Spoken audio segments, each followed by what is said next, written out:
embajadora Gioconda Úbeda Rivera, es secretaria general del Organismo para la Proscripción de Armas Nucleares en América Latina y el Caribe, OPANAL, a partir del 1 de febrero de 2010.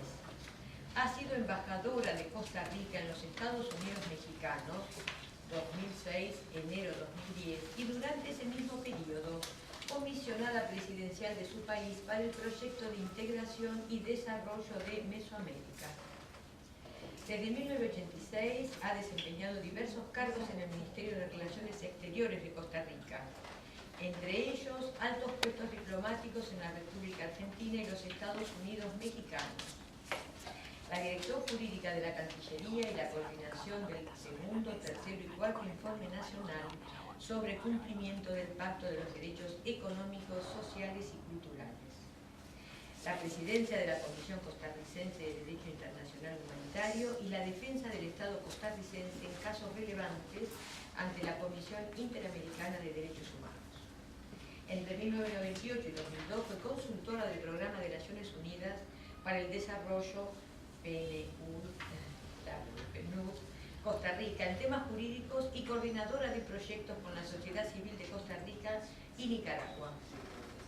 Realizó consultorías especializadas para el Alto Comisionado de las Naciones Unidas por los Refugiados en Costa Rica y Ecuador. En este país estuvo a cargo de la formación de funcionarios de la Cancillería como oficiales de protección de personas con la condición de refugiados, 2001 y 2002. Profesora en la Universidad de Costa Rica durante más de 7 años en los cursos de Derecho Internacional Público y Derecho Internacional Humanitario, 1999-2006. En el 2003 fundó en esa universidad la cátedra Sergio Viera de Melo, Protección de las Personas en Situación de Conflicto Armado y su Desplazamiento, que fue declarada de interés público por el Gobierno de la República. Ha impartido conferencias en destacadas universidades de Costa Rica, México y España, entre ellas la Universidad Nacional Autónoma de México, la Universidad Iberoamericana, la Universidad de Málaga, la Universidad de Burgos y la Universidad Nacional de Costa Rica. Ha publicado diversos artículos sobre derechos humanos, migración y refugiados. Asimismo, los ensayos titulados Las víctimas en la guerra y la imprescriptibilidad de los crímenes de guerra. En el 2005 publicó el libro La mujer en la guerra. Bienvenida y bueno, muchas gracias. Muchas gracias. Bueno, solamente una palabra para decir la alegría que tengo de tenerte aquí, Gioconda, compartiendo con nosotros estos momentos, con este grupo de alumnos, exalumnos y otros invitados especiales a nuestro posgrado regional. Para ustedes les comento que Gioconda no es la primera vez que nos acompaña, sino que el año pasado también estuvo. Y verdaderamente es para nosotros un honor tenerte. Es un honor que vos puedas compartir con este grupo interesado en estos temas lo que sería la experiencia maravillosa que has tenido estos últimos años en OPANAL. Yo que he vivido toda tu trayectoria dentro de OPANAL, o sea, me siento verdaderamente orgullosa del avance de lo que ha representado OPANAL y la proyección internacional de OPANAL durante tu gestión. Entonces no quiero nada más que dejarte en contacto con el auditorio y que empecemos a desarrollar esta charla. Nos vamos a manejar así. Conversá vos, o sea, o poné lo que vos quieras respecto de lo que es esta experiencia y luego cada una de las personas del auditorio va a tener oportunidad de hacerte preguntas y intercambiar ideas al respecto. Bueno, muchísimas gracias. Realmente una oportunidad más de estar aquí compartiendo esta experiencia de la región. Creo que es muy sensible el micrófono, ¿no? Ya está. Y creo que va a ser mi última clase ya como secretaria general del OPANAL. Así que agradezco esta oportunidad porque me encanta la academia. Ya como vieron, tengo experiencia en Derecho Internacional y Derecho Internacional Humanitario desde la academia y también en la práctica, como diríamos. Ahora se me suma todo el tema del desarme nuclear. Siempre pienso cómo empezar a hablar de lo banal y del Tratado Tlatelolco y sobre todo de la zona libre de armas nucleares, porque trato de no entrar de la misma manera. No sé cuántos estuvieron en la charla del año pasado, creo que hay como 2 o 3 por lo menos, 2 que estuvieron. Pero es inevitable empezar diciendo que la creación de la zona libre de armas nucleares en América Latina y el Caribe, que se hizo a través del Tratado de Tlatelolco en 1967, sin duda constituye hoy uno de los grandes patrimonios políticos de la región. Y eso es lo que hemos tratado de recuperar en los últimos 3 años, casi 4 años en Europanal, de volver otra vez a que los estados vuelvan a tomar sensibilidad, conciencia y empoderarse de ese patrimonio político que se desarrolló en los años 60, cuando decidieron declararse zona libre de armas nucleares después de la llamada crisis de los misiles en la bahía de Cuba. Este momento de la crisis de los misiles es inevitable mencionarlo como uno de los disparadores de esta decisión, porque precisamente fue uno de los momentos más álgidos de la Guerra Fría junto al bloqueo de Berlín. Y fue el momento en que la región nuestra o el mundo ha estado más cerca de una guerra nuclear. Entonces, pongo un poco el punto de partida ahí porque nos puede dar idea del contexto que se vivía cuando se tomó esta decisión y la importancia de lo que significó entonces y sigue significando hoy de la creación de esta zona libre de armas nucleares. Eso fue un mecanismo, tomar esta decisión, tenemos que verlo como un mecanismo de seguridad y paz regional y también como un aporte a los procesos concretos, un aporte concreto al tema del desarme nuclear. Así fue recibido por la comunidad internacional en esa época y se reconoce en América Latina y el Caribe la primera zona que se creó en el mundo, en un territorio densamente habitado, y también se reconoce que ha sido un referente para la creación de las otras zonas, de las otras 4 zonas que se han creado en África, el Tratado de Pelindaba, en el Pacífico Sur, Asia-Pacífico Sur, con el Tratado de Rarotonga, en el sudeste asiático, con el Tratado de Bangkok, y más recientemente en Asia Central, con el Tratado de Asia Central. Bueno, cuando decíamos son 5 países y algunos no están de acuerdo con que se llame así, entonces es una discusión que respetamos que es interna de ellos, así que son más Mongolia, que se ha declarado unilateralmente libre de zonas, libre de armas nucleares, y que recientemente, el año pasado, en diciembre, los estados poseedores de armas nucleares y que son miembros permanentes del Consejo de Seguridad han emitido una declaración de reconocimiento de esa declaratoria, lo cual es muy importante para Mongolia. Pensemos que están en el centro, que no es un país pequeño, está en el centro de un grande monstruo que es, desde la perspectiva política, ¿no?, que Rusia y China. Entonces, 115 países hoy son parte de ese camino que inició América Latina y el Caribe y que, como digo, fue un referente importante, aunque cada uno de ellos fue estableciendo los protocolos y más que todos los tratados y los protocolos que respondían a las razones por las cuales se estaban constituyendo como zona libre de armas nucleares. Entonces, siempre me gusta hacer como este pequeño síntesis de la importancia, de la relevancia, de lo pionero, del contexto, de lo que significó como mecanismo de paz y seguridad en la región, para que nosotros retomemos la significancia de lo que es la zona libre de armas nucleares de América Latina y el Caribe. Dicho esto, tendría que decir ahora que los trabajos para llegar a esos acuerdos llevaron más de 3 años, cuando se discutió las normas que iban a incorporarse en lo que hoy conocemos como el Tratado de Tlatelolco.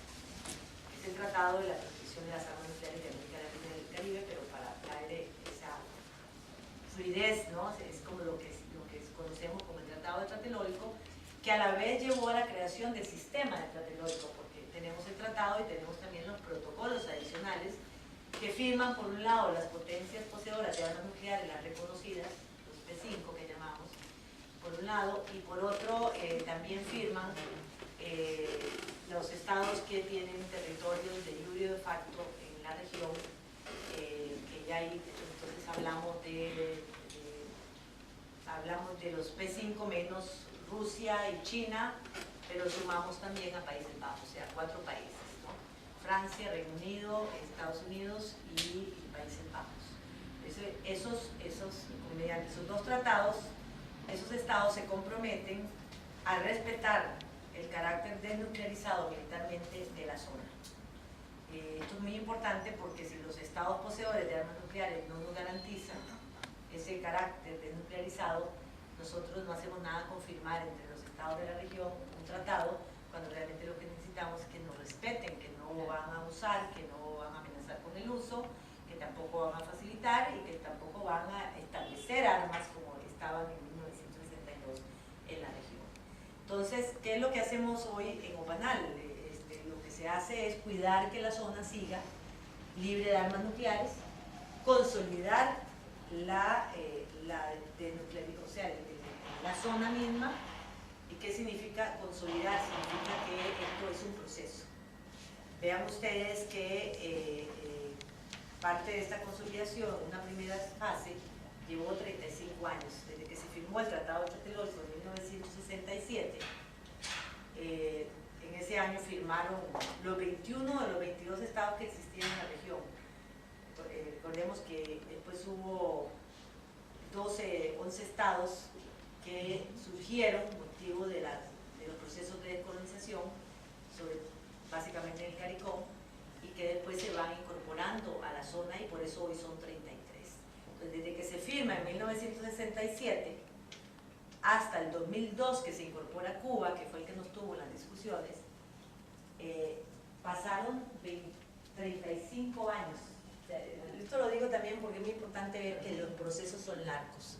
Cuando hoy se habla de que Medio Oriente y que hay un compromiso y que para establecer una zona libre de armas de destrucción masiva, y muchas veces se desesperan que durante un año no se pudo convocar a una reunión de los estados de Medio Oriente, que es la que está convocando el embajador Lajava en Finlandia, que tiene a cargo Finlandia como facilitador. Yo les digo, una conversación incluso con el secretario general el año pasado, venía llegando de Egipto y dice, ¿qué hacemos? Vengo muy negativo, un sentimiento muy negativo. Quisiera escucharla a usted que viene de una zona que ha sido... Yo lo primero que le dije, mire, lo primero que yo puedo compartir y recordar acá es que América Latina vivió un proceso largo. Mucha gente hoy piensa que todos los presidentes se unieron, los cancilleres, y alegremente y fácilmente firmaron. Esa es la sensación que hay casi 50 años después. Estamos hablando de 1963, cuando se firmó la primera declaración de 5 presidentes, para hacer un llamado a los restantes, como decía, en ese momento existían 22 estados, para que se firmara un tratado multilateral precisamente para desnuclearizar la región. Esa declaración fue hace 50 años exactamente. Un año después empezaron los trabajos de negociación en el 64 y se concluyó el tratado después de reuniones, sesiones, conferencias, no de mediodía, como digo que duran ahora las conferencias diplomáticas, eran sesiones de 15 días seguidos con agenda claramente establecida, con temas, con discusiones profundas. Todo esto está documentado y es increíble todos los temas cómo se discutían y se fueron acordando el texto de ese tratado que se firmó 3 años después, en el 67. Entonces, del 67, vuelvo a retomar la idea, hasta el 2002, transcurrieron 35 años, y en esos 35 años, para que todos los estados ratificaran y firmaran el Tratado de Tlatelolco. En cuenta Brasil y Argentina, que habían firmado desde el 67, no entran a ser miembros plenos hasta 27 años después, en el 94. En medio de todo esto, recordemos que hubo las negociaciones de la política nuclear de los 2 países, la creación de la BAC, los acuerdos cuatripartitas con la OEA, y esto significó también una modificación del sistema de control del Tratado de Tlatelolco a través de la tercera enmienda, que fue en 1992. Vean ustedes todo lo que apenas a grandes rasgos les estoy mencionando para que veamos que el proceso es largo, complejo. Además, en ese mismo proceso nos llevó muchos años para que, como 20, 25 años, para que todos los estados poseedores de armas nucleares llegaran a ratificar. El último fue Francia en 1992, o sea que ya tenemos más de 20 años de que cumplimos el ciclo de ratificación de los protocolos, pero fueron negociaciones muy arduas. De hecho, en esa época no fue tan ardua con Reino Unido, fue más con Estados Unidos y con Francia, pero fue un proceso también largo de ratificación de los protocolos. Todavía seguimos siendo la única zona libre de armas nucleares que tiene firmados y ratificados todos sus protocolos. Las demás, la Rarotonga, que es la que sigue, que fue creada en 1985, todavía tiene pendiente las ratificaciones en el Senado de los Estados Unidos. Entonces, seguimos todavía ahí marcando camino, ¿no? También en ese respecto. Entonces, el proceso es largo. ¿Qué pasó después de la Guerra Fría? ¿Qué pasó después de la Guerra Fría? Porque el OPANAL, la zona se mantuvo muy activo, muy reconocida, con una agenda, estaba ocupada también en lograr que se ratificaran los imanes, se ratificara el tratado, los protocolos. Era un referente importante porque había mucho interés de la comunidad internacional que surgieran más zonas libres, etc. Después del fin de la Guerra Fría, se pensó que ya no íbamos a tener más la doctrina de la disuasión nuclear, para ponerlo en la perspectiva de lo que ustedes también es mucho del enfoque de la maestría, ¿no? Se pensó que ya no iba a haber más la doctrina de disuasión nuclear, que las armas nucleares ya no iban a jugar ese rol en la política internacional, en la política de seguridad internacional, y que por lo tanto las armas seguramente iban a ir desapareciendo gradualmente. Bueno, no ha sido así, lo sabemos. Estamos incluso viviendo otro momento donde hay mucha preocupación de lo que significa la amenaza de una nueva fase de proliferación de armas nucleares, y de hecho también la estamos viviendo no solamente en lo horizontal, sino que se está dando en lo vertical. O sea, los estados que tienen armas nucleares, incluso los P5, están haciendo armas más sofisticadas, y eso también es proliferación, pero eso nos puede olvidar, se llama vertical porque no es más países, sino ellos mismos, pero con armas más sofisticadas. Y por otro lado, el temor de que haya actores no estatales también que puedan tener acceso a este tipo de armas. Bueno, esa es la situación que vivimos más claramente después de los atentados en Estados Unidos, que se vino dando gradualmente con la lucha contra el terrorismo. Se empezó a tener más temor sobre esto, pero que queda más claramente detallado, digamos, en lo que respecta a unir el tema de la no proliferación con el desarme nuclear.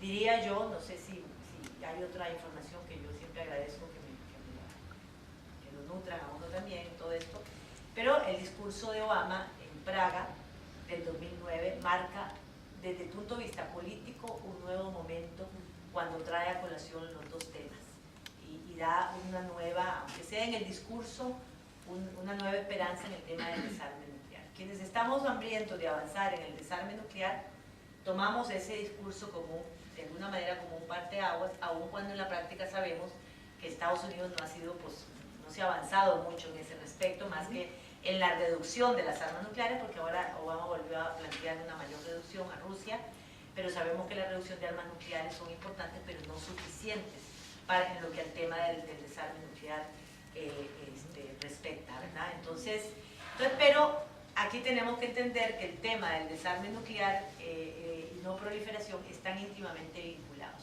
Y si aparece un nuevo momento para el tema de la no proliferación, inevitablemente hay un nuevo momento que se abre en el tema del desarme nuclear. Indistintamente de que haya instrumentos jurídicos como el artículo 6 del Tratado de No Proliferación de Armas Nucleares, los documentos finales de las conferencias o documentos que producen las conferencias de revisión del PNP, indistintamente de los compromisos jurídicos que hay desde el punto de vista político, nuevos momentos que abren las posibilidades de impulsar también el desarme nuclear.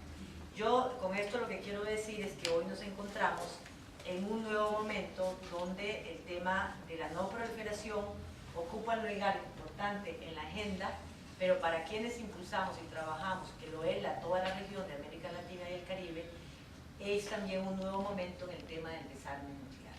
Entonces ahí vamos mano a mano en esta agenda.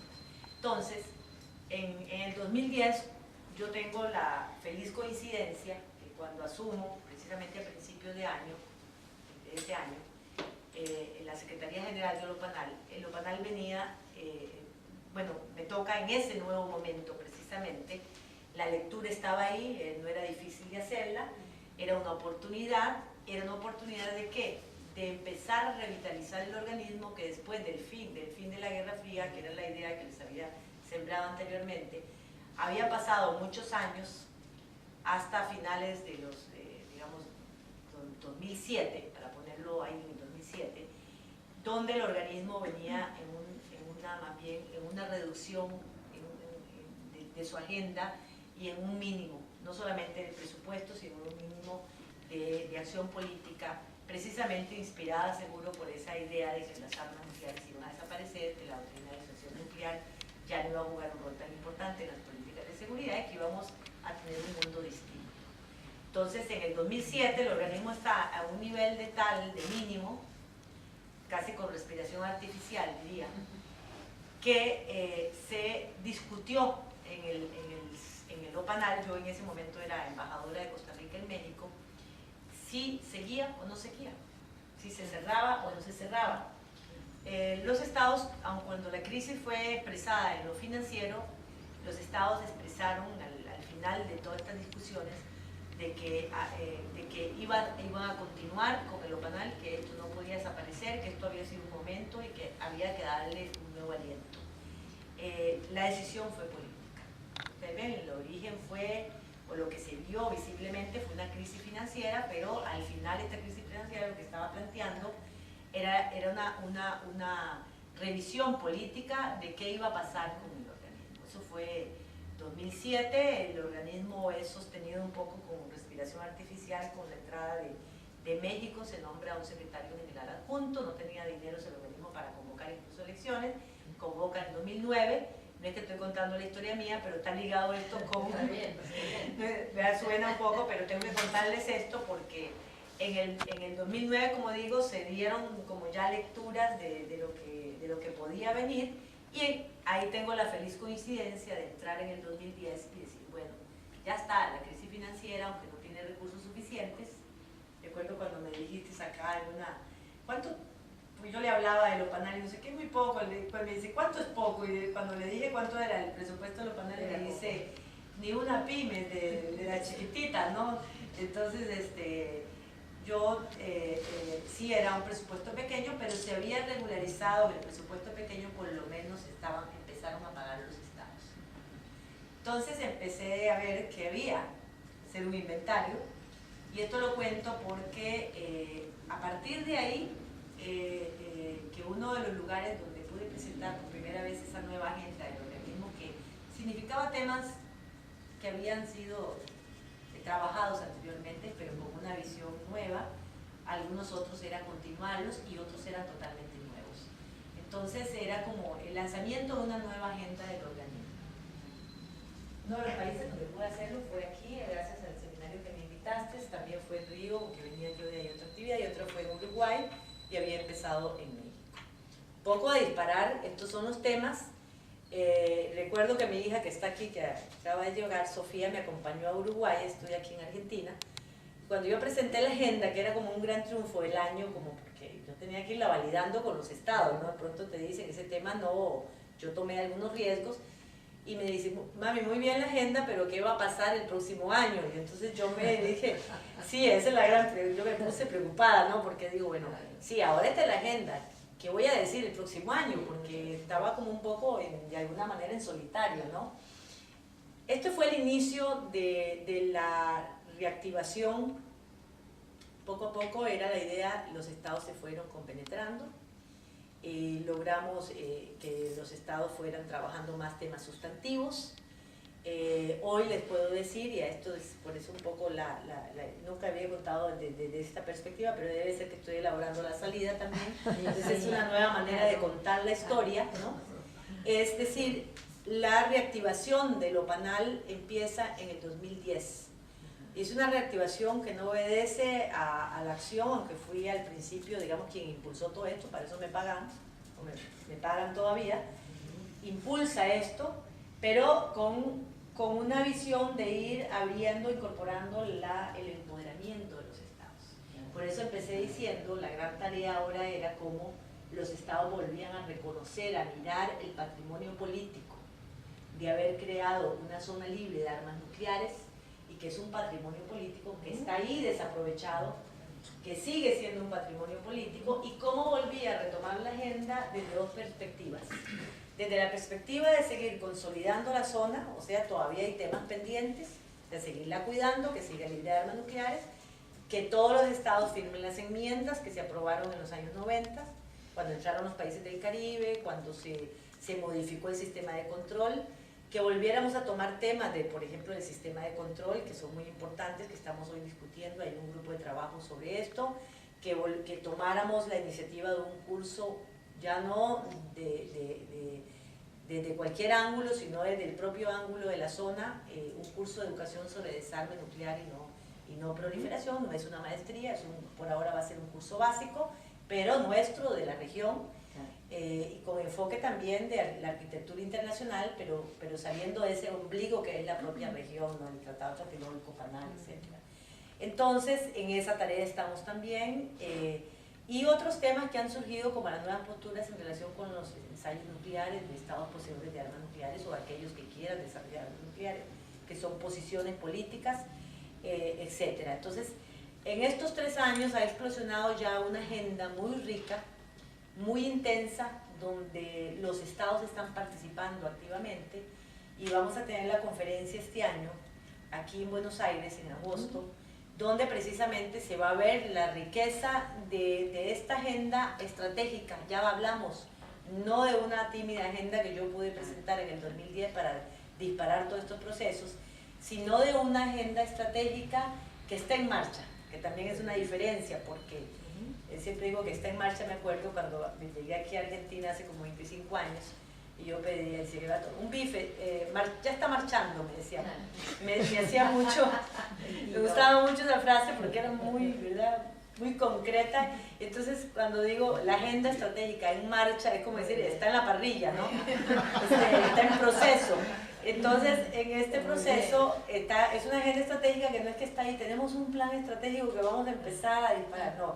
La agenda estratégica se fue haciendo dentro del proceso de la reactivación, y hoy está claramente delineada, y la vamos a ver en la conferencia, donde viene ya incluso en una resolución donde tiene una diversidad y una riqueza de temas que yo no sé cómo hacemos tantos siendo tan pocos y con tan pocos recursos todavía. Pero esto me llevó a la conclusión que en el seminario, fue una frase que quedó acuñada, que fue el seminario internacional que hicimos en el 2012, Irma nos apoyó en y participó en uno de los paneles.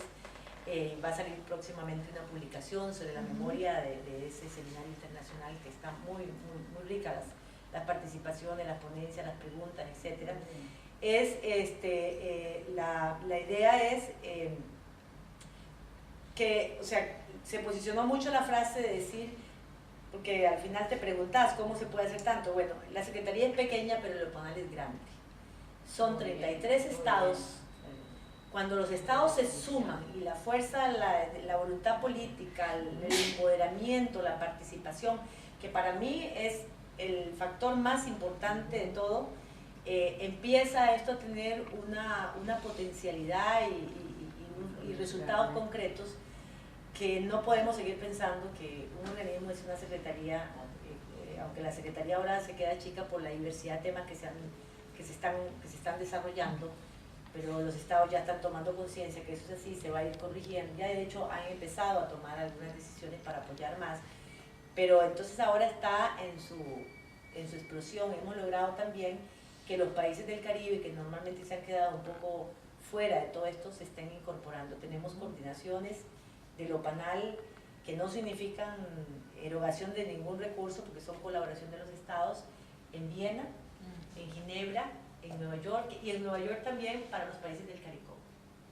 Entonces, esto nos ha llevado a que los países del CARICOM están pagando más sus cuotas, están ratificando las enmiendas, están participando, ya están todos ellos presentando el informe semestral que establece el Tratado de Tlatelolco en el artículo 14, que es aquello que los estados dicen estamos cumpliendo o no ha acontecido ningún hecho que contradiga, que sea contrario a las obligaciones que establece el Tratado de Tlatelolco. Es la primera vez en enero de este año que los 33 estados, o sea, por primera vez podemos decir que los 33 estados presentaron ese informe. Imagínense ustedes que estamos hablando de 47 años.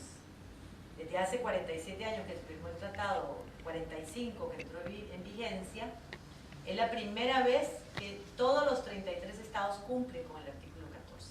Y el artículo 14 es un eje central, es como un núcleo duro del tratado, porque es precisamente uno de los aspectos que los estados tienen que cumplir, o de los elementos o las obligaciones que los estados tienen que cumplir en cuanto a que declarar que están cumpliendo con el Tratado de Tlatelolco. Entonces, a eso me refiero cuando digo que todavía el área de consolidación de la propia zona, todavía hay que seguir trabajando la consolidación, porque muchas veces se decía que la consolidación era la ratificación en el 2002 del Tratado de Tlatelolco por parte de todos los estados. Yo le digo, esa es una primera etapa, porque la consolidación es un proceso, y el proceso no se termina, es permanente. O sea, presentar el artículo 14 todos los semestres, y si no lo presentan es parte de trabajar la consolidación, la ratificación de las enmiendas, la educación, tenemos que bajar desde los estados a la sociedad civil también. Ahora cuando yo llegué, mucha gente me preguntaba ¿qué es el OPANAL? O sea, yo tuve que empezar desde ahí. ¿Qué es el OPANAL? Me preguntaban. Quienes sabían que era el OPANAL, la pregunta era, ¿está vigente el OPANAL? Yo en una conferencia, la primera que di en Comexi allá en México, llego y con gente calificada que sabe del tema, habíamos hablado de que yo iba a hablar de la agenda, la nueva agenda, hablaba de la agenda del OPANAL, ¿no? Ya se supone que si tiene agenda. Cuando llego y me siento y veo la invitación que habían circulado, decía, ¿sigue vigente el OPANAL? Era lo que me habían cambiado. A mí me dio risa, pues yo tenía 10 meses de estar revisando el histórico del organismo para hacer un mapa y ver por dónde andábamos, qué había habido y qué podíamos tener hoy, ¿no? Entonces yo había pasado por las crisis de pensar de que realmente me senté aquí para algo que está vigente o no está vigente. ¿Qué hago si los estados están interesados? O sea, no había nada, no había interlocución, no había agenda, no había muchas cosas más que algunos discursos en los últimos años. Y entonces la pregunta, la duda es válida para poder crecer, ¿no? Entonces era como que yo había pasado por todo esto y yo dije, bueno, qué bueno que vengo preparada, porque yo lo que vengo al final a hablar de la agenda es para decir que, precisamente para contestar esta pregunta, que me la cambiaron, ¿no? Pero yo iba preparada para precisamente decir, en ese momento, el OPANAL está vigente. ¿Por qué está vigente? Y a eso retomo entonces la segunda parte de esto, que es decirles que el Tratado de Tlatelolco dice que la zona es un medio para lograr el fin. La zona no es un fin en sí mismo. O sea, declarar la zona libre de armas nucleares es un medio para lograr en una etapa ulterior el desarme total y completo. Entonces, ¿qué faltaba de la agenda del OPANAL, además de seguir consolidando la zona, además de trabajar con otras regiones del mundo que tienen zonas libres de armas nucleares? Faltaba precisamente abrir ese momento ulterior que dicen, una etapa ulterior. Hoy estamos en esa etapa ulterior. Hoy estamos tomando la agenda de avanzar hacia el desarme total y completo, que es un largo camino.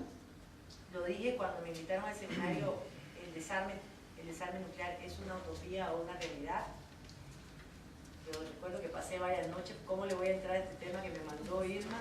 Es una utopía, una realidad. Y bueno, yo entre las miles de cosas que estaba haciendo, un día dije, bueno, es las dos cosas. Es una utopía, pero una utopía posible.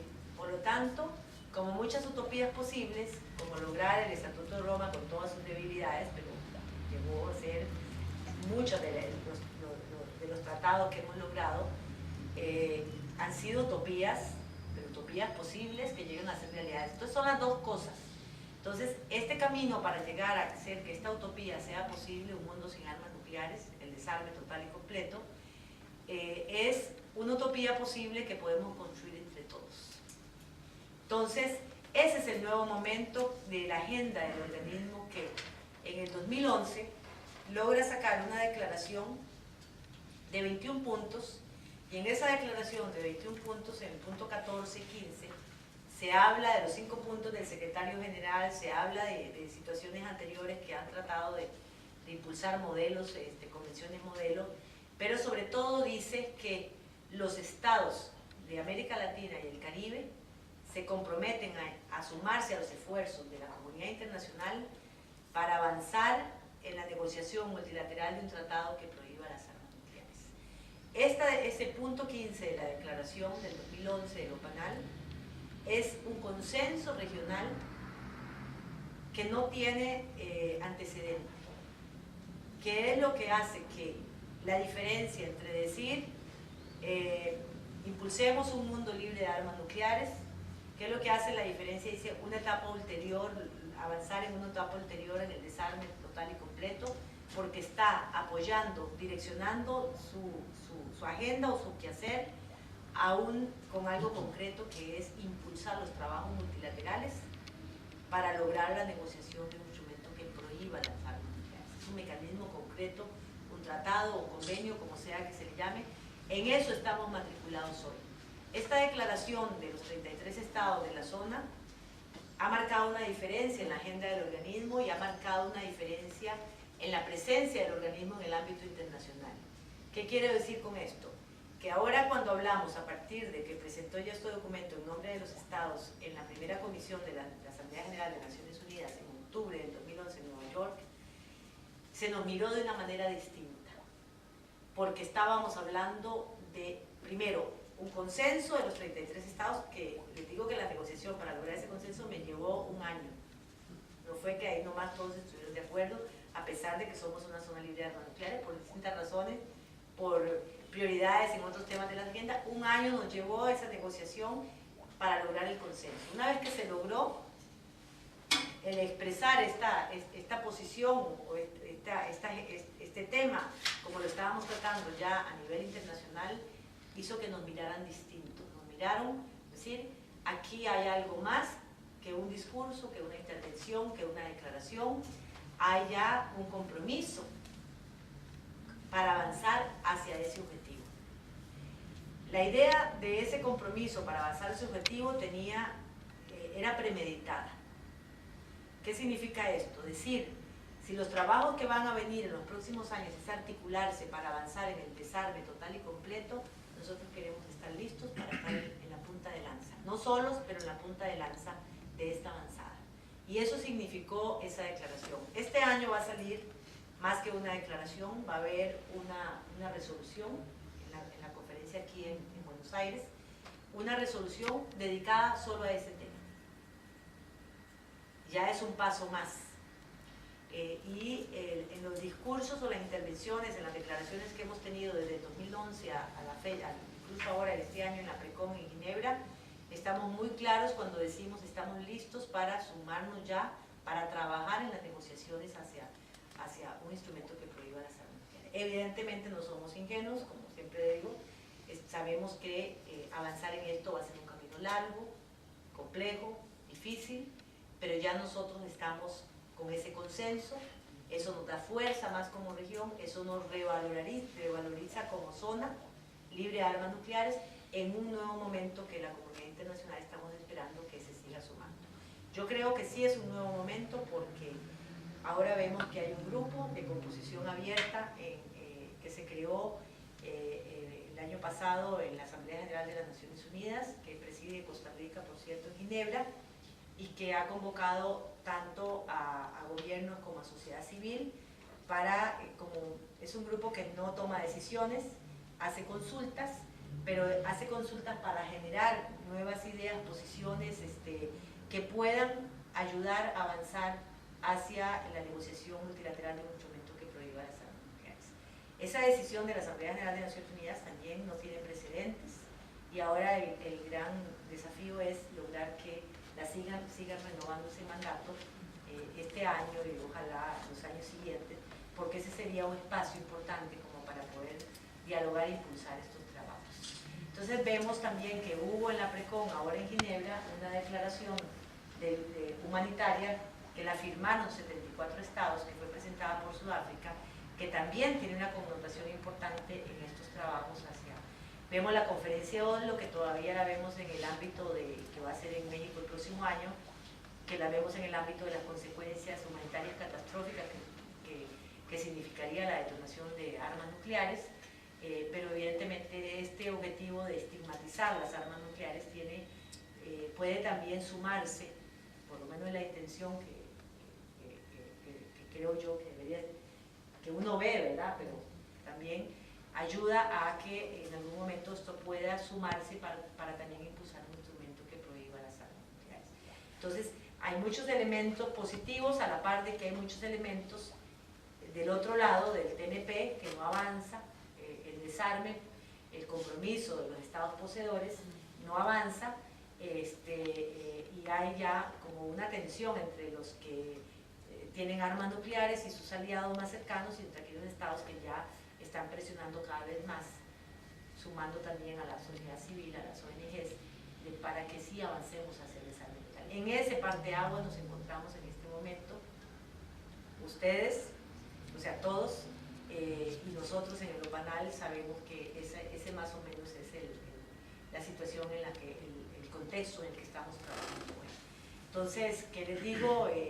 Hoy podemos decir que la etapa de reactivación del organismo ya casi es historia, es como que son 3 años, entonces no podemos ya seguir hablando de reactivación, de un renacimiento, porque ya está vivo, está sistémicamente trabajando, tiene una agenda estratégica en la parrilla, en marcha, ¿no? Entonces ya empezamos a detonar otro momento del organismo donde ya todo esto ya está por sentado y está la agenda incluso planteada en esta conferencia en Buenos Aires, que por eso es una conferencia importante, no solamente porque va a ser en la ciudad de Buenos Aires, sino por el contenido que trae esa agenda, donde ya la continuidad de esa agenda estratégica ya viene planteada en las nuevas resoluciones, en los nuevos acuerdos que se van a tomar acá.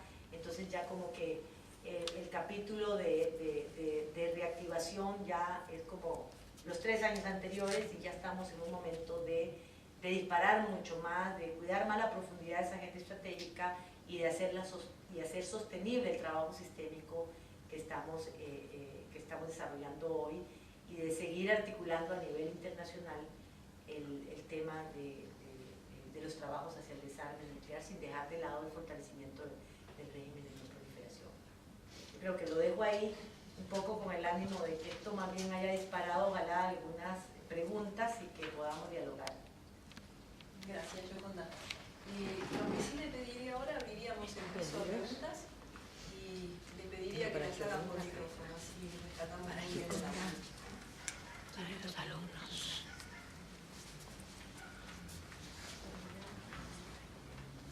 Carlos. Empieza. No, ella no, a los que tenemos. A Carlos, por favor, Carlos. Sí, embajadora. Entiendo que la conferencia esta de agosto es la que corresponde a las conferencias bienales que establece el año pasado. En la extraordinaria se creó un grupo de trabajo informal que justamente una de sus recomendaciones fue de que tuviera, digamos, carácter, no sé si permanente o formal. Quería preguntarle si eso se materializó y si efectivamente está trabajando o se prevé trabajar en la reunión.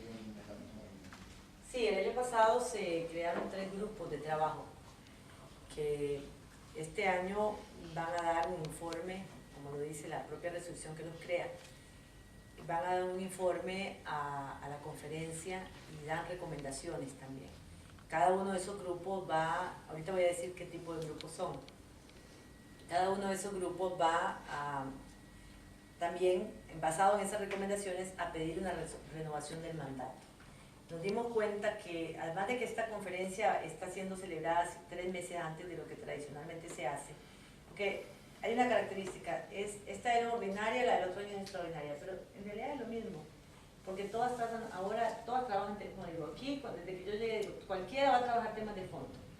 Entonces da lo mismo que sea ordinaria y extraordinaria, pero como el tratado habla de que cada 2 años es la ordinaria, se mantiene un poco esa característica. Entonces este año es ordinaria y los grupos vienen a dar cuenta de su mandato y dan un informe, dan recomendaciones y a la vez piden que se les renueve el mandato. Entonces me imagino que usted se está refiriendo al grupo que tiene que ver con el sistema de control. El sistema de control para nosotros, como decía, es un punto neurálgico del Tratado de Tlatelolco. Y uno de los temas que yo planteé desde el inicio de la apertura de la nueva agenda era que era importante fortalecer el sistema de control. Entonces empezamos con un grupo académico, como de análisis académico, para no frenar la opinión de los representantes de los estados. Y ahí surgieron una serie de conclusiones que nos llevaron a crear otro grupo informal, todavía con esas características para poder todavía liderar con mucha más libertad, ¿no? Y a la conclusión del grupo informal fue cuando presenté como secretaria general y junto con el consejo a la conferencia la propuesta de que creáramos un grupo de trabajo ya en el tema del sistema de control. Así fue como se estableció, el año pasado se acordó en noviembre, y este grupo ha trabajado todo este año en ese tema que ha precisamente abierto ciertas aristas que se sabía que podían venir unas y otras a la hora de profundizar, ameritan mucho más trabajo, como cuáles, por ejemplo. La relación con el Organismo Internacional de Energía Atómica ha cambiado. En el origen era una, el organismo no era así como el David Goliat que es hoy, ¿no? La zona misma ayudó a que el Organismo Internacional de Energía Atómica creciera, que todos los estados se obligaran a través del Tratado de Tlatelolco a que firmaran acuerdos de salvaguardias. Era otro contexto, era otro momento. Hoy construir la relación con la OIA significó mucha reflexión, porque para nosotros sigue siendo importante. La OIA juega un rol, y sobre todo después de la enmienda del año 92, a propósito de la ABAC, el acuerdo tripartita de Argentina, Brasil, la ABAC y OIA, se hicieron cambios y todavía juega un rol más importante en la garantía, en las inspecciones, por ejemplo, del sistema de control. Entonces, revisar el acuerdo de cooperación que se firmó en el 72, 20 años antes de que se hiciera esa enmienda, es sumamente importante.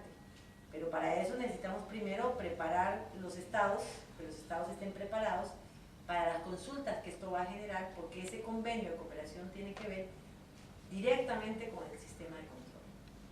Solo para darles un ejemplo, ustedes no quiero llenarlos de un montón de datos, pero vean cómo estamos a la hora de hablar del fortalecimiento del sistema de control.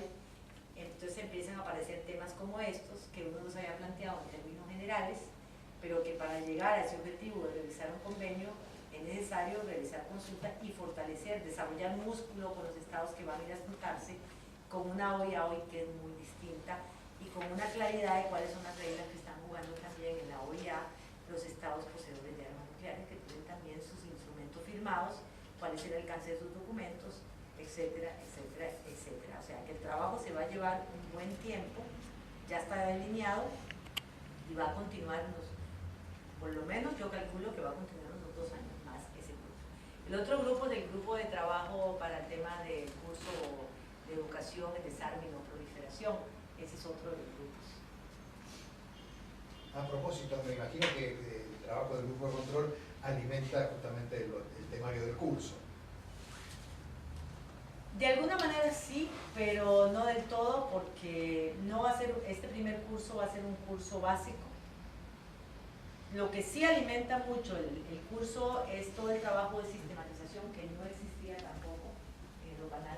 O sea, hay muchos archivos, hay mucha historia, hay un acervo histórico, todas las discusiones de cuando se aprobó, se fueron acordando los artículos, el contenido del Tratado de Tlatelolco, de mucho de cómo fue después todos los procesos de negociación, los momentos críticos. Por ejemplo, ahorita estamos estamos viendo el tema de cómo fue el comportamiento tanto del Consejo como de la conferencia en los temas de ensayos nucleares, cómo reaccionaron frente a Francia, en relación con los ensayos de cualquiera de los países que estaba en la carrera armamentista en ese momento, cómo han reaccionado en relación con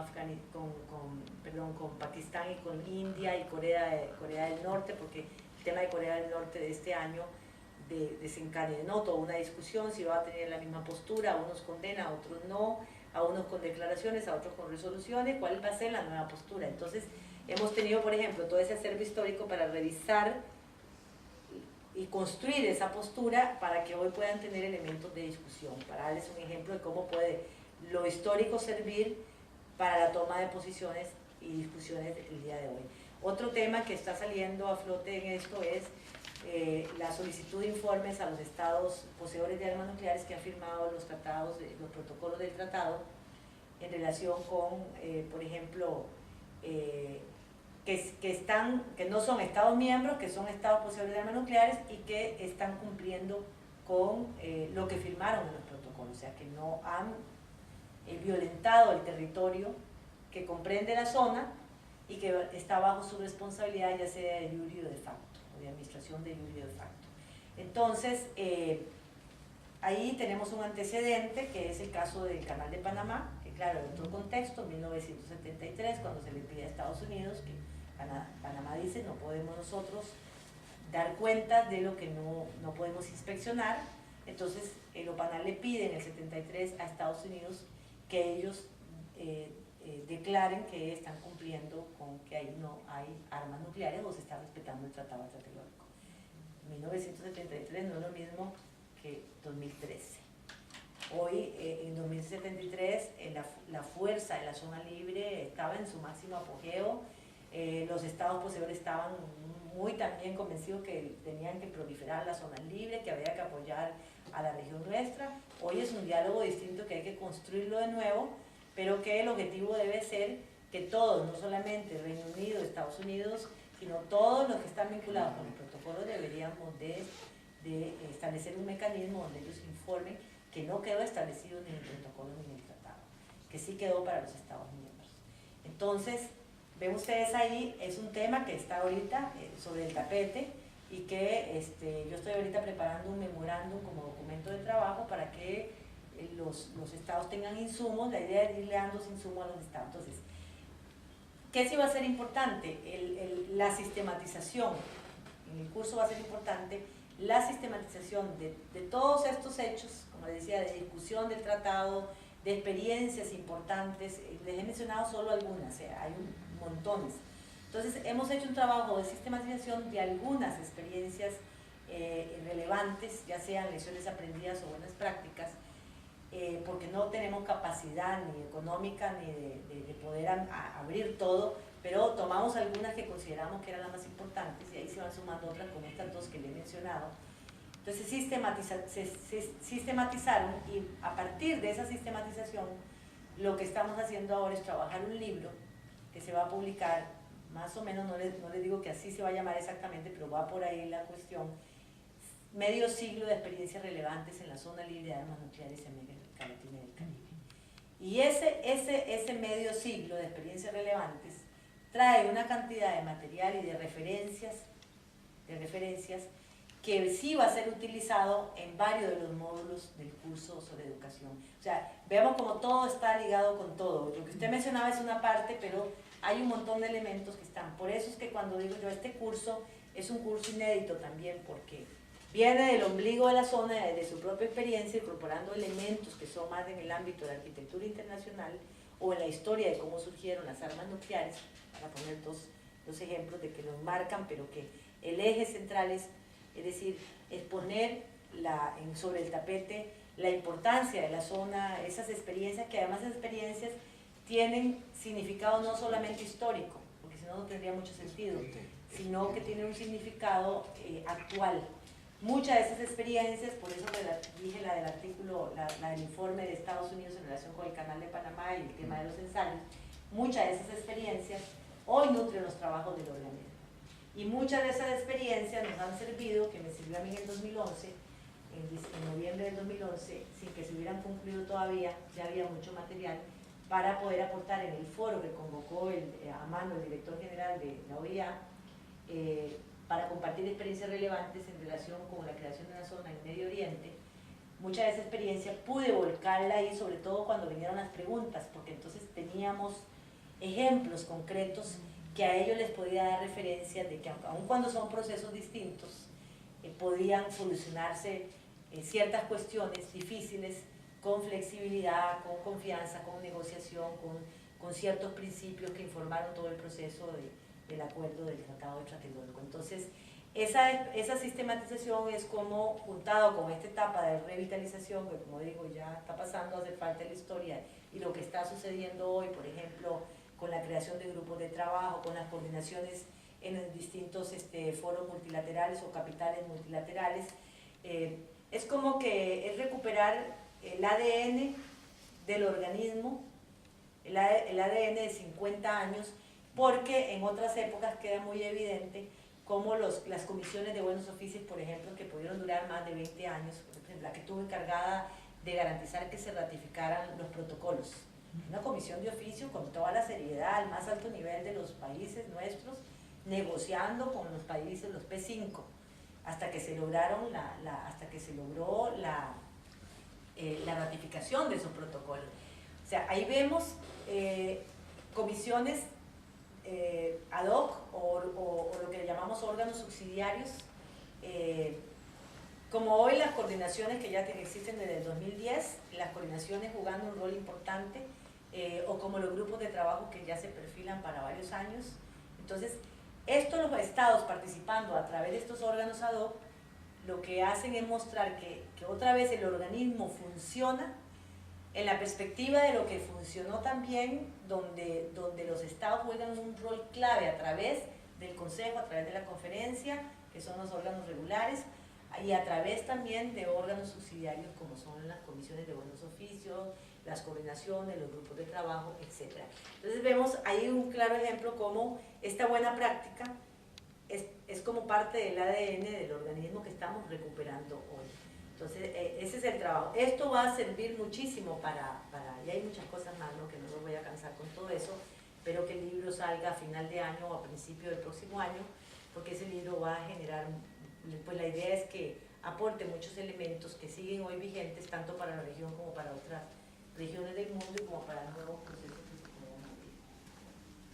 Otra pregunta, por favor. A ver. Bueno, buenas tardes.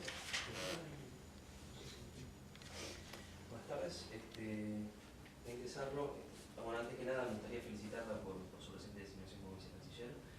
Y bueno, hay una pregunta que a mí, particularmente como militar, me interesa, y es ¿qué rol juega el OPANAL frente a las denuncias de introducción de armas nucleares en la zona del conflicto del Atlántico Sur? Perdón, la pregunta otra vez, frente. Sí. ¿Qué rol juega el OPANAL frente a las denuncias de introducción de armas nucleares en la zona del conflicto del Atlántico Sur? Por eso quería que me repitiera la pregunta. No hay una denuncia de introducción de armas nucleares en el Atlántico Sur. Si la hubiera, ya nosotros estaríamos ya habríamos activado el sistema de control. No la hay. O sea, esa es la gran conversación que tenemos.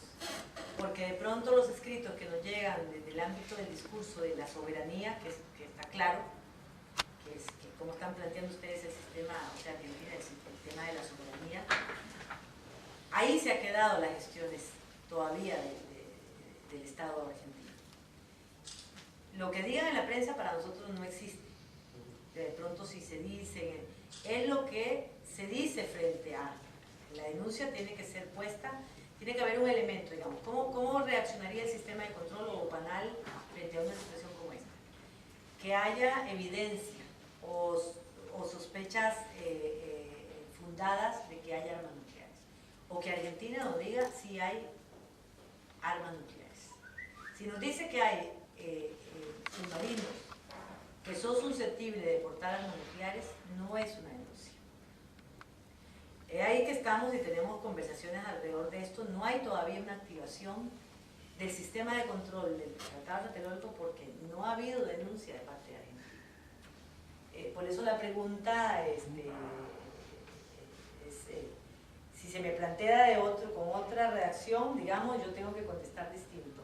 Si se me plantea así, lo que tengo que decir, si eso fuera ya un hecho o fuera una denuncia, yo no podría estar tranquila dándola cara acá sin hacer nada, ni vengo a Argentina, mejor no vengo, porque lo primero que tenemos que hacer es yo verbalmente he hecho la pregunta. ¿Esta redacción de esta nota significa una activación del sistema de control o no significa una activación del sistema de control? Todavía Argentina no ha activado el sistema de control. Si lo activara, ¿cómo serían los pasos posteriores? Si lo activara, que es precisamente lo que cuando estuvimos en el seminario, ¿te acuerdas? Uno de los temas que yo voy a convocar inmediatamente es que hagamos un ejercicio académico. Empezó como un ejercicio de casos, incluso, que se sabía que estábamos hablando de Argentina y Reino Unido, no hay ningún secreto, es decir, pero A y B, digamos, un poco como para dar libertad a los. Y empezamos a hacer el ejercicio, inmediatamente nos dimos cuenta que no necesitábamos un ejercicio hipotético, que había mucho que trabajar en el tema del sistema de control, y empezamos a revisar la historia que había alrededor de los temas. Vimos que en el 82 nunca se activó el sistema de control, ni por parte de Argentina, que todavía no era miembro pleno, pero que lo pudo haber hecho, igual que ya Reino Unido había firmado los protocolos y ratificado los protocolos también, que nadie lo presentó, fue un tema que no se discutió. En el 83 Panamá presentó algo, no se fue mucho más allá del asunto, y era un nuevo momento ahora que había que prepararse para ver qué pasaba si el tema de control, si pasaba algo más en la región, o si llega a pasar, inmediatamente estar preparado para activar el sistema de control. De ahí viene el origen de crear el grupo de trabajo, porque el mismo tratado dice que debe haber procedimientos. Los procedimientos nunca se establecieron, son más complicados de lo que ustedes imaginan. ¿Por qué son más complicados? Y ahí voy a la pregunta que pasa. Si hay algún indicio ya más claro o alguna activación de parte de Argentina, lo primero que puede pasar es la activación del artículo 15, que es pedir un informe. Pero no necesariamente hay que empezar con pedir un informe. Podría ser que uno tenga que empezar, dependiendo de la gravedad del asunto, con el artículo 16. ¿Qué es el artículo 16? Una inspección. Una inspección que tiene que realizar el Organismo Internacional de Energía Atómica. Y ahí entonces entramos, ven por qué es importante el Organismo Internacional de Energía Atómica y las consultas que tenemos que hacer de alguna manera, porque no es lo mismo cuando se firmó todo esto que ahora en este contexto. Entonces, ¿qué significa una inspección? ¿Cómo se activa? Bueno, yo llegué a la conclusión que lo más importante es la relación directa política que uno pueda tener con el organismo, además de un convenio que había que revisar. Más importante es la otra parte, porque es la inmediatez. Bueno, ahí significa cómo va a reaccionar el organismo, que ese tipo de cosas se tienen que comenzar. Si no da tiempo de que nosotros avancemos muy claramente, esos temas son políticas. Por lo menos hoy estamos más preparados para saber el camino a seguir y qué podemos esperar, o cuáles serían los temas que tendríamos que estar listos en una negociación para una inspección, que un año atrás. De ahí la premura que nosotros, de un año y medio atrás. Entonces, porque si tenemos que ir a una inspección, el que hace la inspección no es un papel. Esa es la respuesta clara.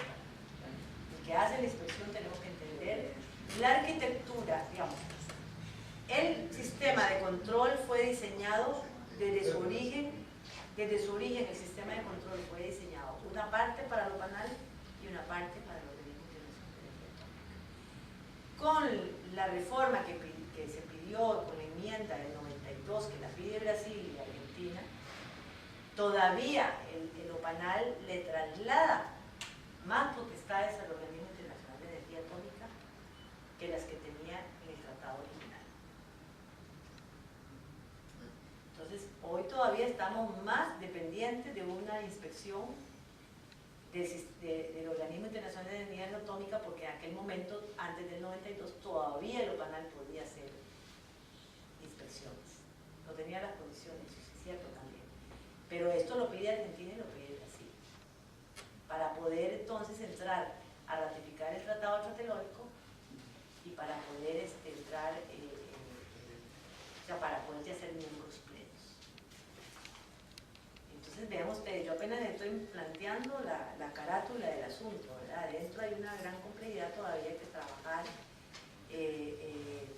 Por eso el sistema de control del Tratado de Tlatelolco tiene una parte que es propia y tiene una parte que ya desde el origen, de todas maneras, fue concebido como pegado, siendo parte de la arquitectura internacional que se estaba construyendo ya a finales de los años 60. Recordemos que el Tratado de Tlatelolco se firma en el 67 y ya el Tratado de TNP, el Tratado de No Proliferación de Armas Nucleares, se firma un año después, ya se estaba negociando. Nosotros ya quedamos insertos en esa arquitectura.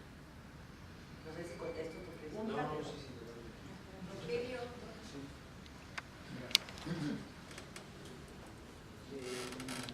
Tenía preguntas, pensadas preguntas, que durante su rica locución fue contestando, así que antes de que adivine la pregunta que voy a hacer, se la hago directamente.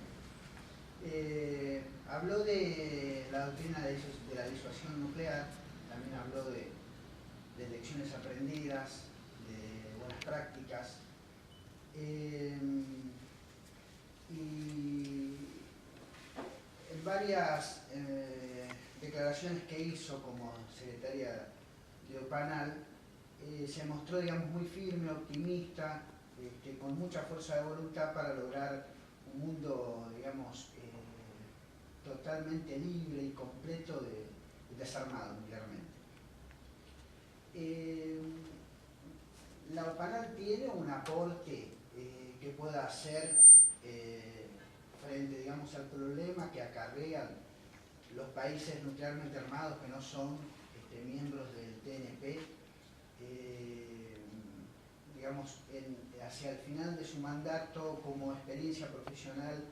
¿Usted cree que la OPANAL puede hacer un aporte sustantivo frente a otras regiones del mundo donde no es tan fácil justamente sustituir esa doctrina de la disuasión nuclear por otra más amigable hacia el planeta, sus habitantes, y que a la vez nos brinde paz y seguridad mundial? Yo creo que es una excelente pregunta. Yo creo que la riqueza de lo que se puede hacer está dada por tener muy claro cuál es el alcance del organismo y tener muy claro qué es lo que podemos hacer y qué no podemos hacer, qué es lo que nos corresponde hacer en la real política y qué no, porque la fuerza está dada en la credibilidad. Entonces, cuando yo he sido muy fuerte en el tema de avanzar hacia un mundo libre de armas nucleares, con medidas concretas como impulsar la negociación, y vean que la palabra es clara, impulsar la negociación multilateral para lograr un instrumento jurídicamente vinculante a nivel universal que prohíba las armas nucleares. Cuando uno está hablando de este tipo de cosas, tiene que saber que primero, que lo OPANAL no lo puede hacer solo, creo que eso lo tenemos todos claros. Segundo, que nosotros no vamos por sí mismos entonces a tener injerencia en esa realpolitik del nivel de la alta política. Lo sabemos. Pero, ¿qué sí podemos hacer? Lo primero que sí podemos hacer es tener muy clara la agenda.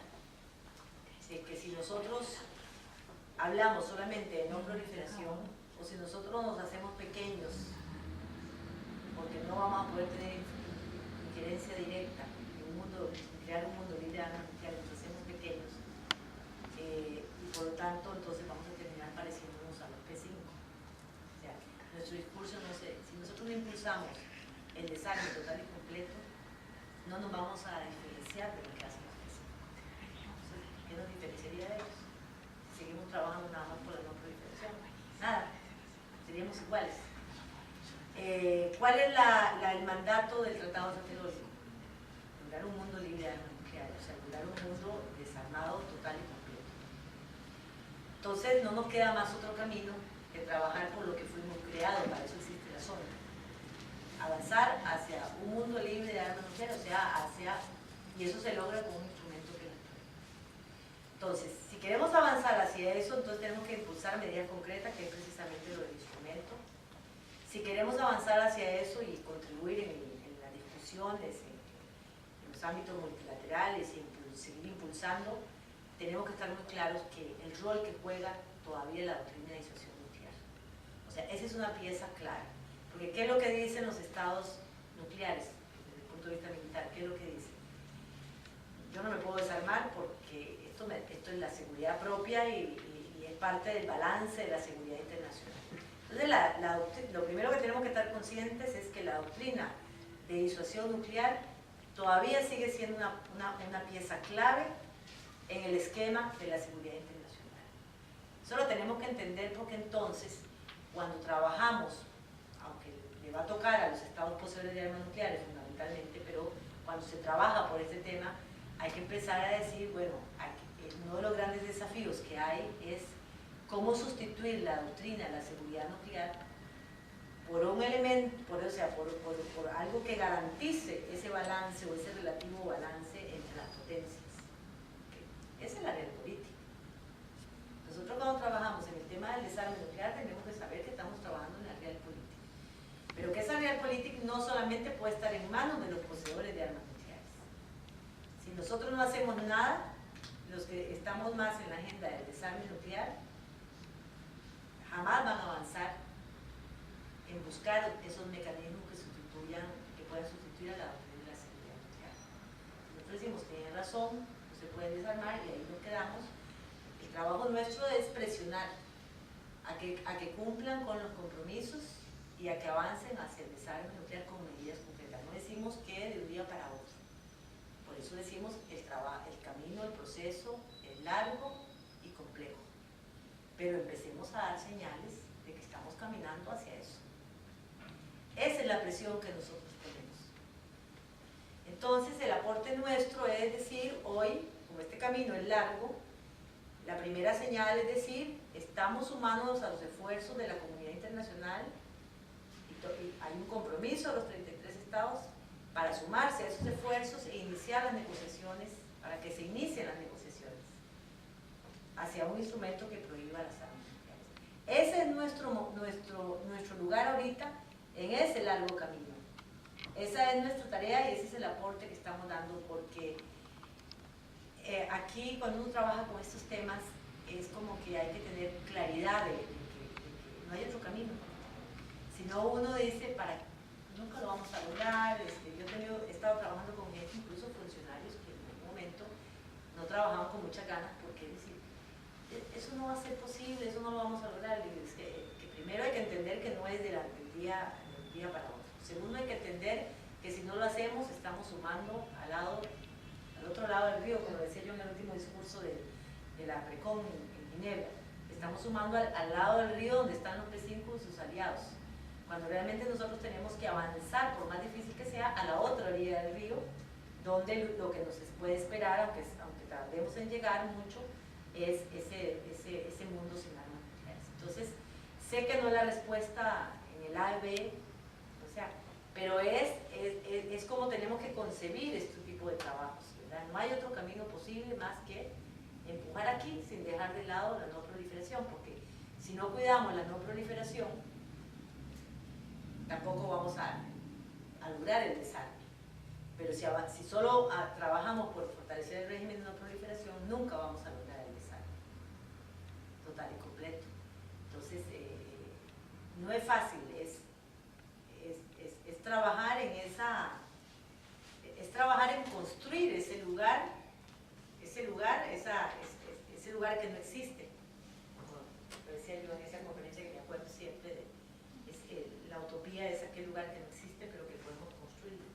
Entonces es cómo encontrar los mecanismos para construir ese lugar que no existe pero que es posible construirlo. Ese es el terreno, esa es la arena donde trabajamos. No es nada fácil. Hay que tener mucha pasión, mucha convicción, pero que creo que cuando el camino está claramente claro, si no estás en este, estás en el otro, como que no hay opción, ¿verdad? Y eso es como lo que te puede dar el término. Muchas gracias.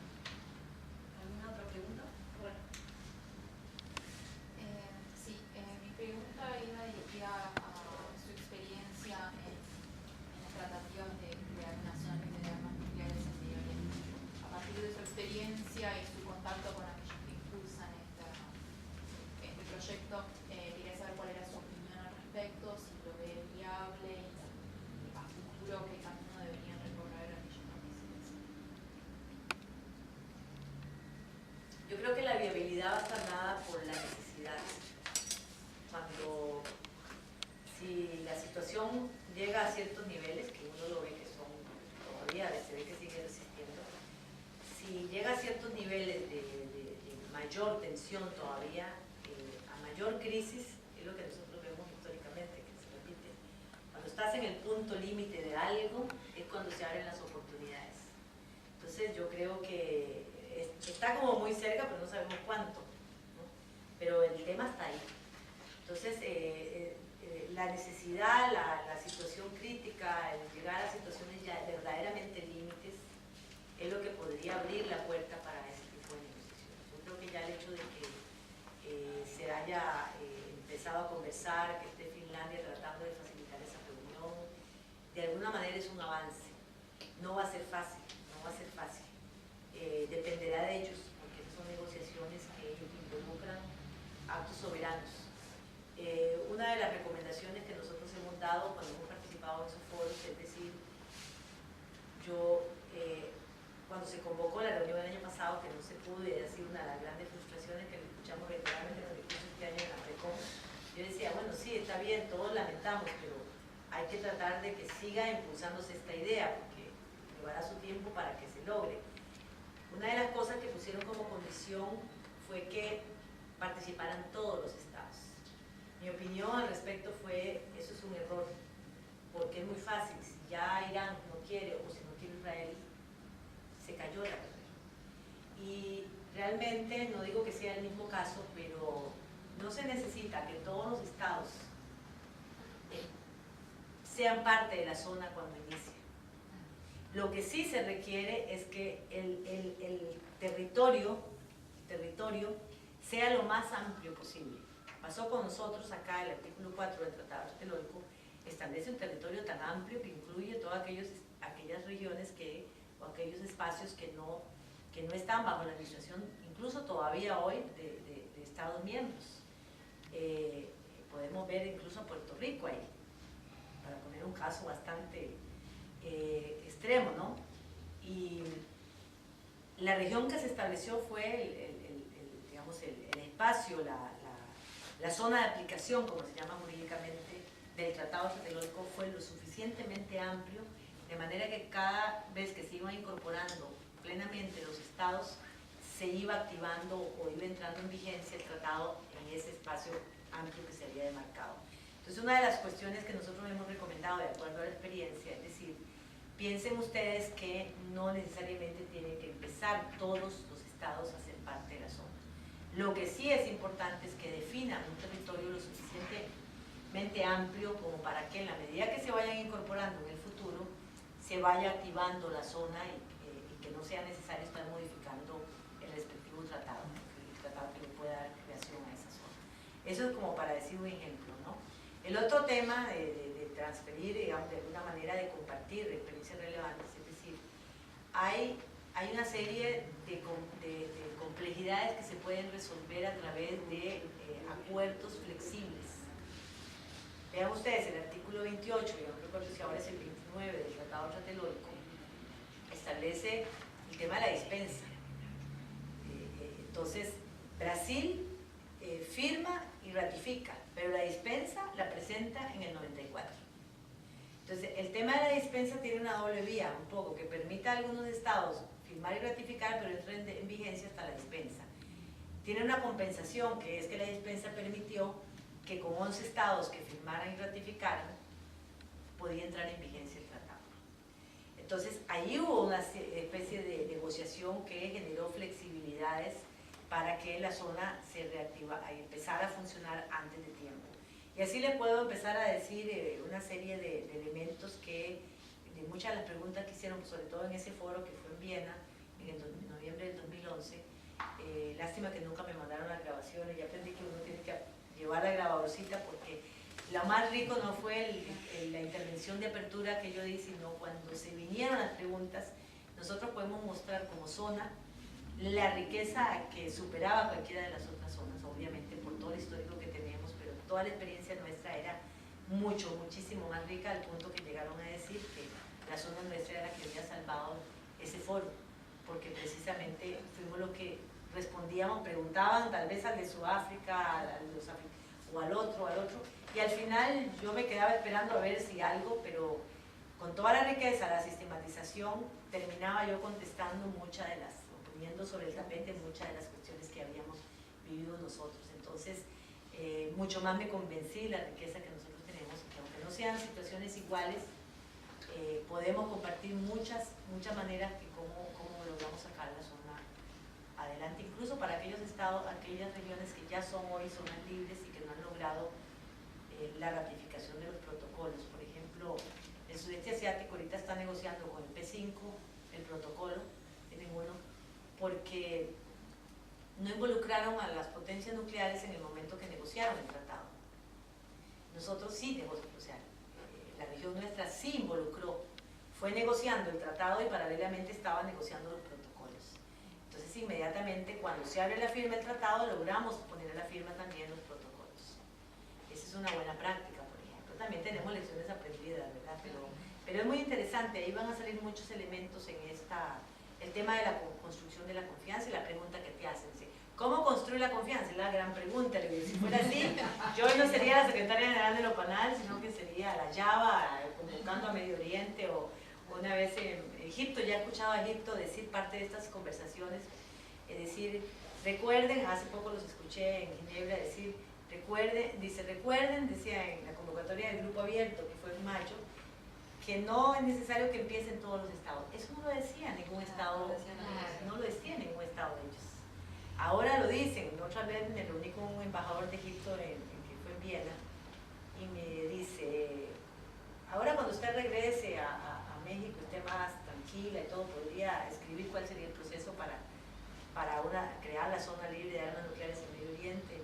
Yo primero no voy a regresar tranquila porque tengo mucho trabajo, pero ese trabajo no es de una persona. Es de una colectividad que pueda estar compartiendo, generando, ¿no?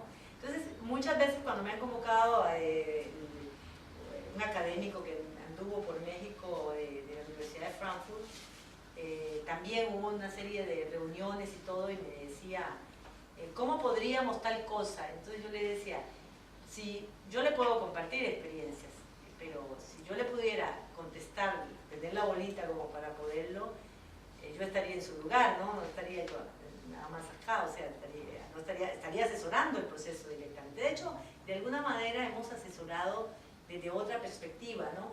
Pero las preguntas a veces vienen como que si fuera algo mágico. Ellos tienen que aprender, esa sería mi principal recomendación, ellos tienen que aprender a sentarse, aunque no sean todos, para empezar a ver cuál es el camino, aunque sea un paso, y ese paso te lleva a otro. O sea, como se dice, un largo camino o un corto camino empieza con el primer paso. Ellos no han logrado dar el primer paso todavía. Entonces, cuando se dé el primer paso, uno va a saber cuál es el segundo paso. ¿Cómo son todos los procesos? Cuando uno empieza algo, escribir un libro, un poema, a hacer un guión, a preparar una tesis, que lo vive uno como un proceso, uno empieza con la hoja en blanco. Y en la medida que vas poniendo tus ideas que se te ocurran en ese momento, va desencadenando otras cosas hasta que vas logrando. Después cuando volves a leer la página primera que escribiste, ¿qué dice uno? Escribí lo obvio. No sé si a muchos les ha pasado, dice, ya esto ya está superado, ya, pero escribí. Pero si no hubieras escrito eso, No se arrancaba el proceso. no hubieras llegado al punto donde te encontrabas. ¿Por qué? Porque es un proceso. Ellos no han iniciado el proceso. Cuando yo escuché al delegado de Egipto, que no fue el mismo embajador con el que yo había conversado, decir, no es necesario que empecemos juntos, yo dije, está permeando la cuestión, están ya surgiendo ciertos elementos que son fundamentales. Mientras sigamos escuchando que tienen que estar todos, la cuestión no va a avanzar. Y ahí giró alrededor de eso la conversación precisamente con el secretario general de Naciones Unidas, que lo habíamos suelto, alrededor de decir, hay ciertas cuestiones que no se pueden esperar como un absoluto. nuestra experiencia nos dice que no pueden empezar, que no necesariamente empiezan todos juntos y sería algo excepcional que empezaran todos juntos. ¿Alguna pregunta más? Yo, por ahí Sí. atrás, a ver, sí, ¿cómo no? Sí, una última cortita. Tiene que ver con el... Sí. Tiene que ver con el, si se quiere, el sistema de imposición de sanciones ante incumplimiento del tratado mismo, y un poco también relacionado con lo anterior de las declaraciones interpretativas, sobre todo porque parecería que la amenaza al Tratado de Tlatelolco tiene más que ver con lo externo que con lo interno por el propio proceso de consolidación y la realidad regional. No tengo en conocimiento cómo funciona realmente, técnicamente, si se quiere, el régimen de sanciones del tratado. ¿Cuál es tu pregunta entonces? Esa misma. ¿Cómo está pensada la imposición de sanciones ante incumplimiento de lo pactado? Mira, primero sanciones no existen. No existe. Existe, primero, en el nivel más sutil, digamos, o primario, la solicitud de informes, que eso lo hace OPANAL. El segundo estadio es las inspecciones, que lo hace el órgano que hoy juega ese rol que se llama la OIA, que no solamente es el tema de la aplicación de los protocolos, de los acuerdos de salvaguardias, sino aquí evidentemente en relación con el sistema de control del Tratado Tlatelolco, que puede ser en aplicación de acuerdos de salvaguardia, pero también puede ser ir más allá que eso. Entonces, cuando llega a un nivel ya que pone en cuestionamiento o en peligro la paz y la seguridad internacional, esto va a derivar en lo que deriva todo en el sistema internacional, que es el Consejo de Seguridad, que es el artículo 20, creo que es el 21 del Tratado Tlatelolco. Entonces, ahí ya estamos frente, vemos a ver cómo ya, de todas maneras, después del 45, todo lo que está relacionado con la amenaza, la paz y la seguridad internacional, termina en las Naciones Unidas y por ende termina en el ombligo de las Naciones Unidas, que es el Consejo de Seguridad. Así se ha estructurado el sistema internacional. No puede verse por eso el Tratado Tlatelolco como fuera de ese sistema internacional. Tiene que verse en conjunción con eso. Las negociaciones del 67 ya tenían que ver con lo que se iba perfilando, lo que iba a ser la OEA. Entonces, no hay un sistema de sanciones. De todas maneras, sería, imagínense ustedes, complicadísimo que una región pudiera establecer sanciones a los estados poseedores de armas nucleares. Creo que algo se me quedó fuera de una pregunta que me preguntaron en relación con estados con armas nucleares, pero que no son miembros permanentes del Consejo de Seguridad. Justo te iba a recordar eso. El tratado puede llamar a firma a esos estados porque es el único tratado que no hace diferencia. Pero es una manera de reconocerlos también. Y no creo que la región se vaya a jugar esa suerte de abrir a reconocimiento a la India, Pakistán, Israel le interesaría, pero bueno, también a Israel, para reconocerlo como potencias nucleares cuando el sistema internacional no lo hace. Entonces, aun cuando podría hacerlo por tratado, políticamente no lo... Es un tema de los que ha provocado siempre discusiones, ¿no? ¿Siguen los debates en ese sentido? Bueno, solo Marin Bosch. Pero yo creo que nadie se jugaría en este momento, nadie, porque vas a reconocer lo que no está reconociendo nadie más. Por eso es que es más fácil también condenarlos en nucleares, en Corea del Norte. Entonces, pero bueno, la respuesta general que iba implícito todo esto, ¿no? Bueno, ¿ninguna otra pregunta? Chicas, Bueno, quedó una. Está bien. en relación a... Bueno, en primer lugar agradecer por la presentación y aprovechar para tomar un punto que usted mencionó, que fue la necesidad de capitalizar los logros que tiene el mantenimiento y la sostenibilidad después de tantos años de la región como una zona libre de armas nucleares. Actualmente nos encontramos en un proceso de proliferación de foros, sobre todo vinculados con este fenómeno de las nuevas amenazas a la seguridad internacional, con nuevos actores y también un cambio en la concepción de lo que son las armas nucleares. todo este proceso lo que ha llevado es a confundir un poco en términos de seguridad condicionantes al desarrollo científico y tecnológico de los países. Y la pregunta que quería hacerle a usted es, ¿cómo ve usted posible capitalizar como región el hecho de lo que demostramos hace ya tantos años de zona libre de armas nucleares y el compromiso de la región con la no proliferación en el medio de negociaciones como por ejemplo la reconsideración o rediscusión de los guidelines en el NSG, por ejemplo, y lo que se está dando en la cumbre de seguridad nuclear, que si bien ya está dando sus últimos extractores quizás, pero ha sido un intento de establecer algunos mecanismos de limitaciones a la transferencia de tecnología o al desarrollo autónomo de capacidades, como por ejemplo pueden ser los bancos de combustible a nivel internacional. Para nosotros, digamos, para mí, y hablaría a nivel personal en este caso, hablar de que la creación de una zona libre de armas nucleares y todo lo que esto ha significado para la paz y la seguridad regional y mundial es un patrimonio de la región. Es un patrimonio político de la región.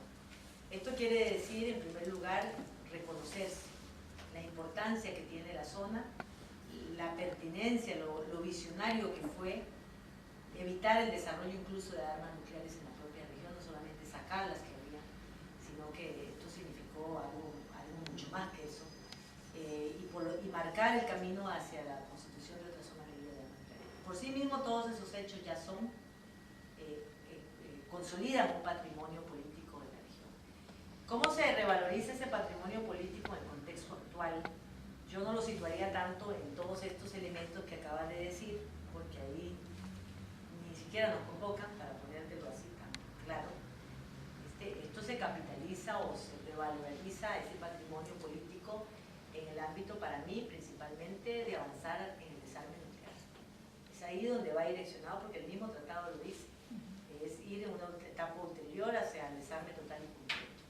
Es ahí donde estamos nosotros, tenemos la fortaleza moral o ética de haber sido la primera zona, de mantenernos, de tener los protocolos ratificados aunque tengan declaraciones interpretativas, no les quita valor, creo que le da, no es que al haber declaraciones interpretativas o reservas se le esté restando, es lo que es posible en la realidad política. Y eso nos ha servido a todos, a toda la región. Tener el consenso de los 33 estados fue una manera como de pronto sacar del baúl ese gran logro, ese patrimonio político donde se empoderan los estados, y además de esto le sumamos la actualidad, que es decir, estamos todos consensuados, los 33 estados, y nos sumamos a los esfuerzos para impulsar las negociaciones hacia un instrumento que prohíba la zona nuclear. Eso es como sacarlo del baúl de la abuelita, pongámoslo así, y ponerlo a jugar en la nueva dinámica, en la nueva agenda internacional. Esto no empezó ahora, no es alguien que apareció de la nada, es que el histórico te suma y te respalda frente a esa nueva posición en la comunidad internacional. Esto es lo que te puedo contestar, como decir, cómo revalorizar, cómo hacer ver ese patrimonio político, cómo actualizar y cómo potenciar ese patrimonio político. Por eso es importante esa declaración del 2011, por eso es importante la resolución de ahora, y por eso es importante dirigir los trabajos hacia ese objetivo. Entonces es la manera que yo te podría decir, como que no tiene la lógica del otro, ¿verdad? Tiene esta otra lógica. Gracias. Bueno, con esto cerramos las preguntas. Ha sido maravillosa todas las explicaciones, como siempre, o sea, brillante. Lo has explicado muy bien, o sea que nos ha servido también desde el punto de vista didáctico para los estudiantes de posgrado y también para los invitados especiales. Entonces, por favor, una